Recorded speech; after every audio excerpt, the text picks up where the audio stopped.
G'day everyone, Greg Canavan here.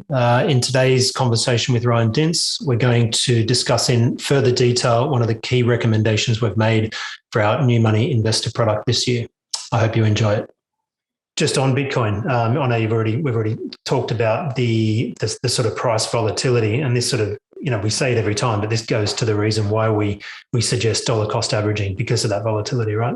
Yeah, 100%. So let's just take a step back with Bitcoin, which was our first recommendation in the service. Like you said, the recommendation was the dollar cost averaging over time, whether price was high, people were excited, or whether price was low and people were fearful. But if you take a step back and you look at the big picture, Bitcoin started the year at 19,000 US dollars a Bitcoin. We're ending closer to 46,000 at the moment, 47,000. Just to go even further back in time, when my first son was born in 2016, I bought him a Bitcoin for $400. When my second child was born in 2019, it cost me $4,000. And that was actually after a big panic fall. And now, if I buy another Bitcoin for this child, if I can scrape together the money, it's going to cost me $46,000. So, yeah, I think when you look, you have a long time preference. The progress of Bitcoin as a store of value asset, as a digitally scarce asset, the first ever digitally scarce asset, that story doesn't go away.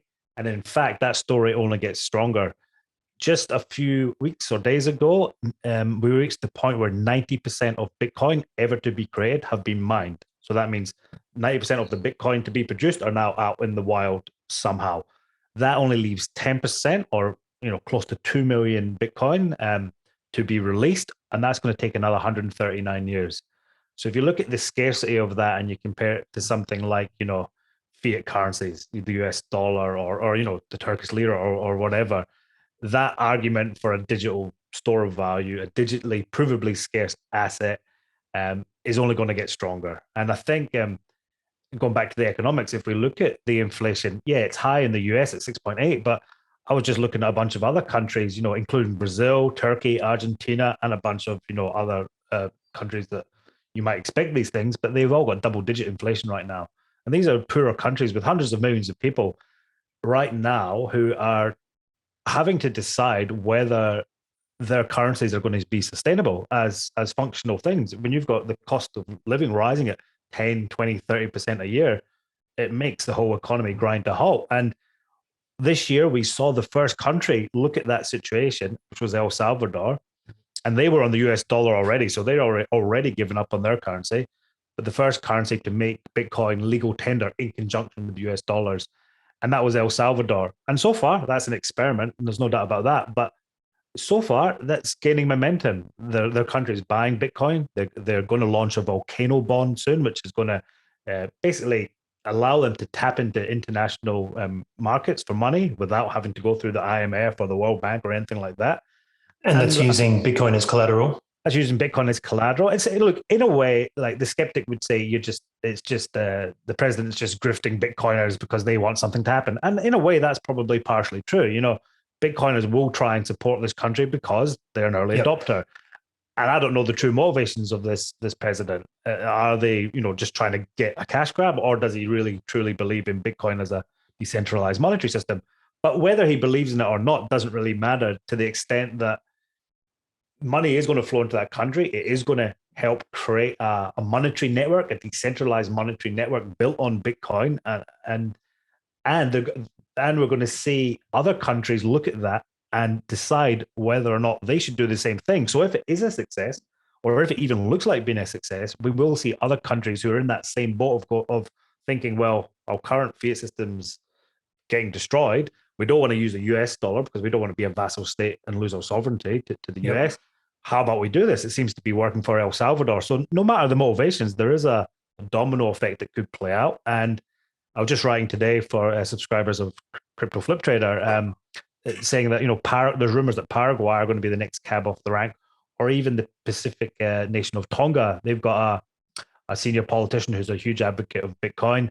They've got volcano energy as well and wave energy. They're exploring the idea of mining Bitcoin using renewable energy resources, and that's an exciting thing for these countries, because I think people think, well, what opportunities do these countries have otherwise?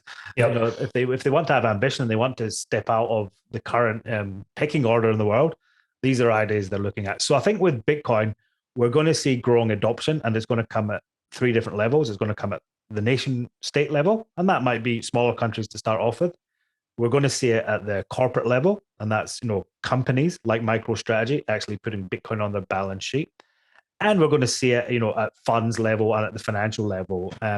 But these will all take time. It won't go in a straight line. And you can't expect some of these players to show their hands too soon either, Yeah.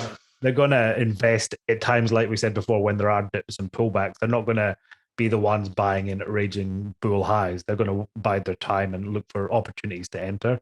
I was going to ask just on that, this is, I guess, a bit of a question from left field. What do you think would be the likelihood of a country, and this would be a major country, right, like Turkey, adopting something of not a Bitcoin standard, but making efforts to put their currency on more of a stable footing, because it is a chronic inflationary currency crisis type of country.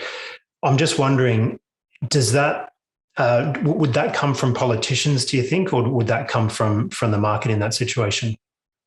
I think it will be driven primarily by the people adopting it themselves first and foremost, because my experience of politicians is, you look at America even, for example, it's a bunch of, not to denigrate old people, but these are people who are 70 years old plus, who maybe still don't even use the internet that much because they've got other systems in place that have worked for them for the past 50 years. And you find, we saw in a recent Senate hearing, that a lot of these people don't understand the first thing about crypto. So it's either going to be driven. You've got to remember, El Salvador's president's 40 years old. He's a tech-savvy generation. He's grown up with the internet. It'll either be driven by forward-thinking, youthful politicians with ambition, and we're starting to get a few of them in Australia. There's a Senator Andrew Bragg, I think, a Liberal, who's just been pushing for a proper regulation of crypto with the idea of making Australia more of a hub for crypto companies to invest in, which is good. But you're either going to see youthful politicians who see the writing on the wall, but most of them will follow the actions of their populations. So if you look at America again, you've got people like Ted Cruz, who was a presidential hopeful at one stage in Texas. He's from Texas. And you've got Cynthia Lummis from Wyoming. You've got the mayor of New York, the mayor of Miami, all adopting Bitcoin and crypto. They're not doing that necessarily because they've seen the light. They're doing that because their constituents, whether it's Bitcoin miners in Wyoming or individuals, entrepreneurs in Miami, they're the ones driving it, and the politicians are seeing where the wind is blowing. So I think somewhere like Turkey, they're an authoritarian government as far as I know. Erdogan's not exactly, he's a strong man sort of guy, and they generally don't want to lose control, so they will do everything they can to have a lira, a Turkish lira as the main currency, because they want to control it even for their country. The only reason they would go to a Bitcoin standard would be if they had to, really, because they had no other choice, because they were just hyperinflating away in a sort of Zimbabwe situation. But I think where we will get adoption will be from countries that can not just hold Bitcoin on the balance sheet, but maybe mine it as well. So Tonga has that natural wave energy and volcanoes. El Salvador has that. Even a place like Venezuela, that's got lots of cheap oil, they might do the same. So you're going to see countries that can tap into not just buying and holding, but maybe into the infrastructure as well of mining. They might be the earlier adopters, in my opinion. But look, I've always said, and I think I wrote about this 2 years ago in a note to our Alliance members, I said, look, if I was a treasurer of a smaller nation, say a Bulgaria or some smaller nation with a lot of debt, I would sneakily be buying up as much Bitcoin as I could, as step one. And as step two, I would announce that to the world.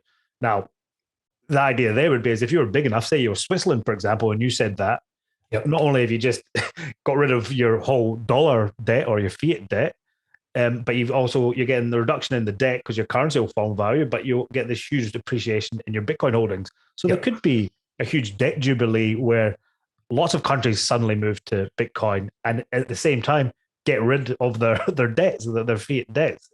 It sounds far-fetched now, but a lot of the things that sound far-fetched in crypto tend to play out a few years later. Absolutely. So I see that as one solution, like you're talking about a debt trap. I see that as one possible solution that will become more realistic to certain countries when there's no other option. They're not going to do it if they have other options, but if there's no other option, you have to sort of think what's available to you. And the other option for debt trap dynamics is to run negative real interest rates as much as you can, i.e. hold bond yields down, try and let inflation run high, or run, let's say 3 or 4% while your bond yields are at 2%. Over time, you can get rid of the real burden of your debt.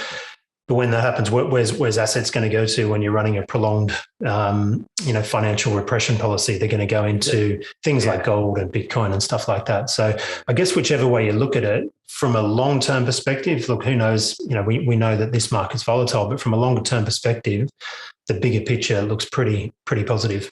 And look, Turkey are trying that at the moment. They're refusing to increase interest rates, even though technically that's what they should do to try and arrest the halt and the fall of the lira. But they don't want to do that because of all the consequences you just said. So I suppose my question to you would be, is I obviously see Bitcoin as a potential solution. And I think more countries will see that. Historically, I suppose, if you want to get confidence in your currency, you go to gold. So thanks very much for listening. I hope you enjoyed that little snippet of New Money Investor. If you'd like to become a subscriber, please click on the link below. Thanks a lot.